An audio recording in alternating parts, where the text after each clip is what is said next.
पुढील प्रमाणे बघू आपण चनकापूर धरण बॉयज ट्रिप पार्ट 2. आपण जाणार आहोत लॉबी मध्ये. आता त्या ठिकाणी जायचं आपल्याला.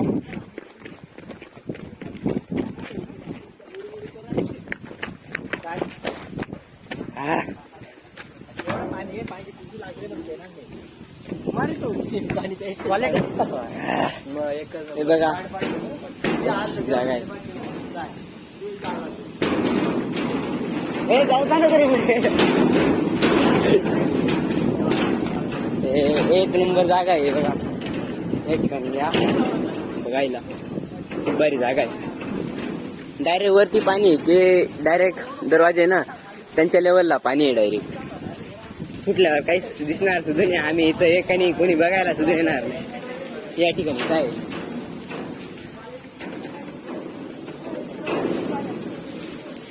या ठिकाणी पण सारखंच पाणी आहे सगळीकडे एकदम लेवल. पण आपण आता पहिल्याच दरवाजापर्यंत या पहिल्या दरवाजामध्ये 2, 3 आणि 3, 6 दरवाजे हे बघा. 1, 2, 3, 4 आहे. 4 आणि 4 8. इथं खूप जास्त पाणी आहे बघा. एकदम थंड हवा चालू आहे इथं.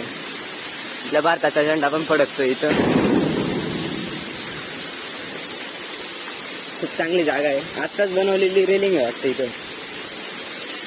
नवीन आहे बघा. एकदम शुद्ध पाणी बघा. आत्ता वाढलेलं दिसतंय. एवढ्यातच वाढलेलं आहे असं वाटतंय. कारण की एवढं जास्त पाणी पण नाही बाहेर. आम्ही आलो तेव्हा एवढं पाणी नव्हतं. आता वाढलेलं आहे पाणी. आता हे सर्व माझे मित्र तिकडेच थांबलेले. मी एकटा इकडे आलोय. तुम्हाला पण दाखवायचं होता ब्लॉग, त्याच्यामुळे म्हटलं तुम्ही पण बघून घ्या. येण्यापेक्षा इथल्या इथे बघून घेणं सोपं आहे. कारण की इथं जवळ जाण्यापेक्षा लांबूनच बघून घेतलं बरं आहे. बघा हा थोडा उंच आहे वाटतं. या ठिकाणी त्या ठिकाणी जायचं होतं पण म्हटलं आता जास्त रिस्क आहे. काय मोबाईल पण सोबत राहणार, धरायला पण जागा नाही, त्याच्यामुळे काय जायचं नाही. एकदम शेवटच्या टोकाला आलोय आपण. त्यांचा सर्वांचा जीव घाबरत होता त्याच्यामुळे ते इकडे आलेच नाही. मी आशा करतो की हा ब्लॉग तुम्हाला आवडलेला असेल. त्या पुढील पार्टसाठी तुम्ही लाईक करा आणि सबस्क्राईब करायला विसरू नका. धन्यवाद. मला विशेष वाटतंय की डॅम खोलता कसं काय. इथून सर्व पॅक आहे.